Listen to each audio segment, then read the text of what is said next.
Assalamualaikum warahmatullahi wabarakatuh. Waalaikumsalam warahmatullahi wabarakatuh. Alhamdulillahil ahad wal mulkis samad lam yalid walam yulad walam yakul lahu kufuwan ahad. Syada la ilaha illallah syada anna Muhammadar Rasulullah. Amma. How are you guys?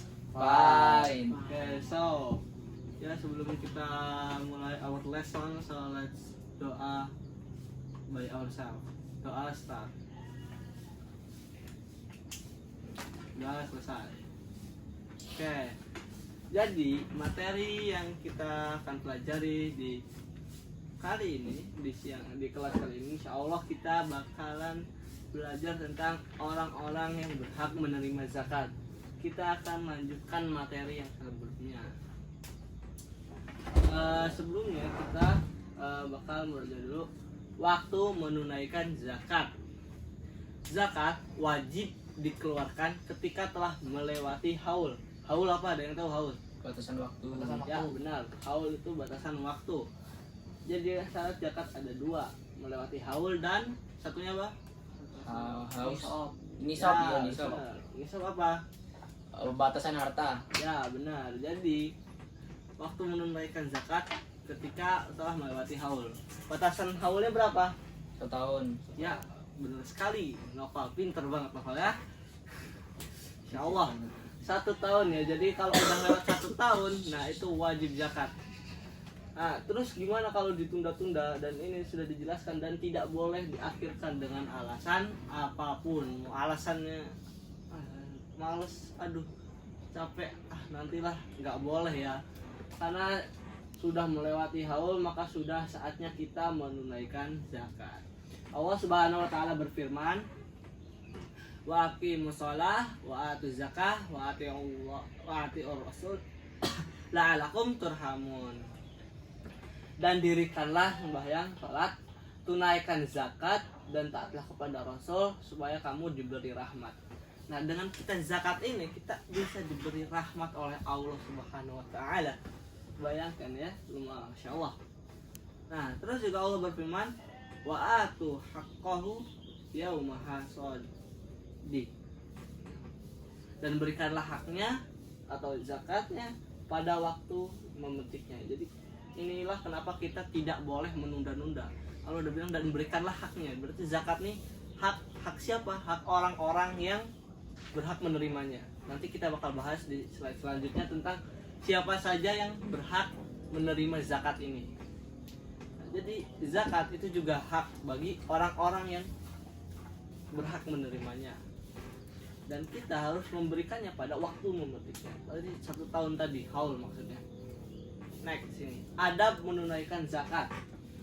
Mengeluarkan dengan harta terbaik. Nah, maksudnya apa? Ada yang tahu cerita Habil Qabil?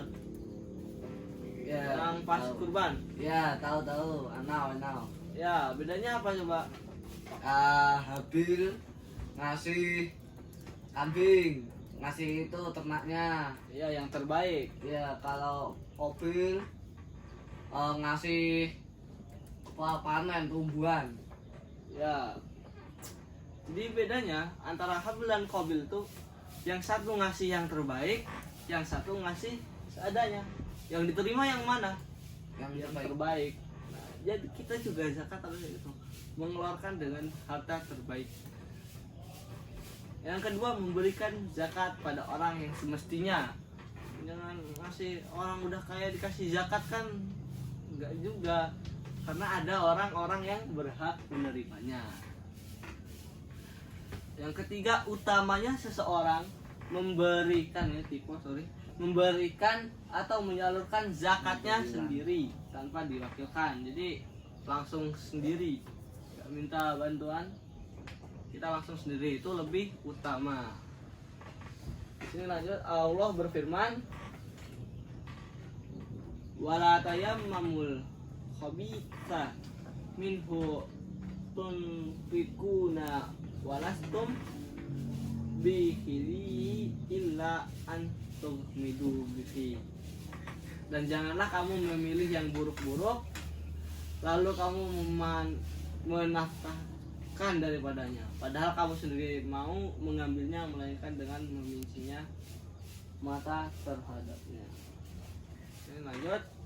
Nah ini kita lanjut ke bagian siapa aja orang-orang yang berhak menerima zakat. Di sini Allah Subhanahu wa taala berfirman, "Innamas shadaqatu lil fuqara wal masakini wal amilina 'alaiha wal mu'allaf qulubuhum wa fir riqab wal gharimina wa fi sabilillah wa banis sabil faridatan minallah wallahu alimun hakim." Artinya sesungguhnya zakat-zakat itu hanyalah untuk orang-orang fakir, orang-orang miskin, pengurus zakat, para mu'alaf yang buat dibujuk hatinya, untuk untuk budak, orang-orang yang berhutang, orang-orang yang jihad, sama orang-orang yang sedang di jalanan. Ada berapa tuh? 7. 8. Coba kita ulang lagi ya. Untuk orang fakir, miskin, pengurus zakat, zakat, mu'alaf, budak, orang yang terlilit hutang, orang terlilit hutang, orang fisabilillah, perjalanan, sama perjalanan. Ada 8 orang yang berhak buat menerima zakat. Di sini ada fakir dan miskin. Ada yang tahu gak apa bedanya antara fakir dan miskin? Tahu, tempe. Tahu. Yes, what Sena? Can you answer it? Fakir is a person yang kalau di mana itu yang emang real miskin banget, nggak tahu mau makan apa hari ini, nggak tahu besoknya mau makan apa, nggak Ya. bisa ngapa-ngapain. Kalau miskin Itu hari ini pasti tahu makan apa, tapi besoknya tuh bingung makan apa. ya itu perbedaan antara fakir dan miskin. Jadi dibedakan, bukan langsung fakir miskin satu poin, tapi fakir terus poin kedua baru miskin. Nah di sini ada penjelasannya. Pertama, penjelasan tentang orang fakir. Mereka yang tidak mampu memenuhi kebutuhan pokok harian mereka, seperti yang tadi saya bilang, diberikan senilai kebutuhan mereka selama 1 tahun. Oke. Terus yang kedua, orang miskin. Mereka yang mampu memenuhi sebagian kebutuhan pokok mereka. Tadi kata Sena juga, dia masih tahu lah hari ini makan apa, tapi besoknya nggak tahu. Nah itu diberikan senilai kebutuhan mereka selama setahun, diberikan segitu. Amil zakat, mereka orang yang diperintahkan pemerintah untuk pengelolaan zakat. Biasanya orang-orang Indo kalau mau zakat kan biasanya ke masjid, ke amil zakat kan itu ada pengerjanya kan, yang diperintahkan pemerintah nih.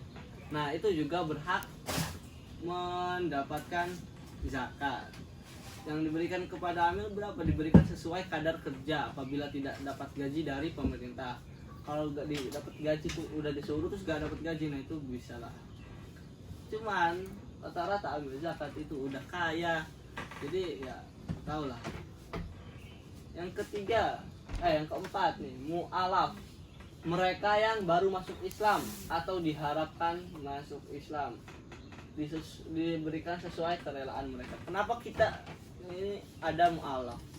Soalnya kan dia nih baru masuk Islam, baru tertarik sama Islam, udah tertarik sama Islam, dikasih zakat, makin lunak hatinya, terus akhirnya makin cinta sama Islam dan jadi Islam.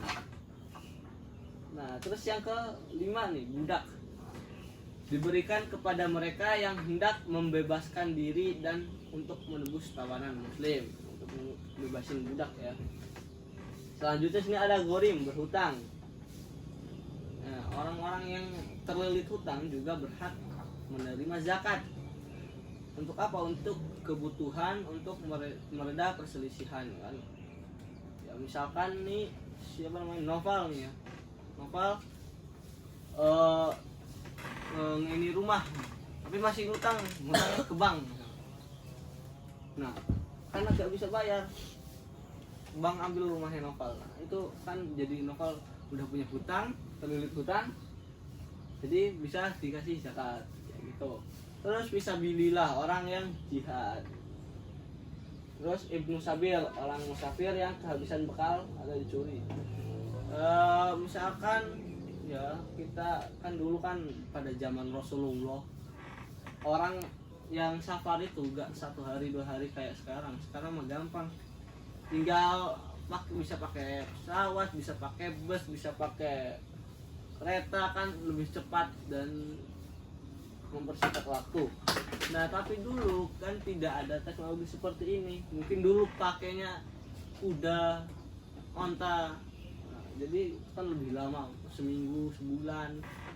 Nah karena itulah kita bisa zakat kepada orang musafir. Buat apa? Buat bekal selama ia di jalan. Siapa tahu nanti di jalan kehabisan bekal kan nggak mati orangnya. Nah, jadi selanjutnya sih ada tugas. Karena kita tadi udah mengenal yang 8 ini, tugasnya adalah membuat mikroblog untuk menjelaskan 8 golongan penerima zakat dan kadar zakat yang mereka terima. Gimana, semuanya paham? Yo, kalau paham ulangi lagi ya. Siapa aja yang berhak menerima zakat? Sena. Orang fakir, orang miskin, orang malah fisabilillah. Terus Fakir miskin udah. Saya. Oh iya, saya ulangin. Ambil zakat. zakat terus baru 5 nih, 3 lagi. Ibnu Sabil. Ya, udah ambil 1 lagi. Fisabilillah. Udah. Keliling utang.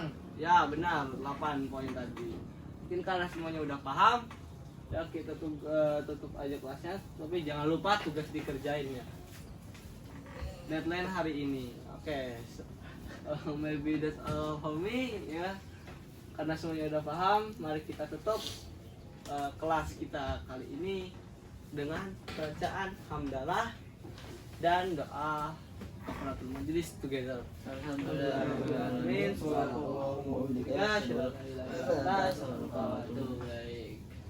The last I say, wassalamualaikum warahmatullahi wabarakatuh. Waalaikumsalam warahmatullahi wabarakatuh.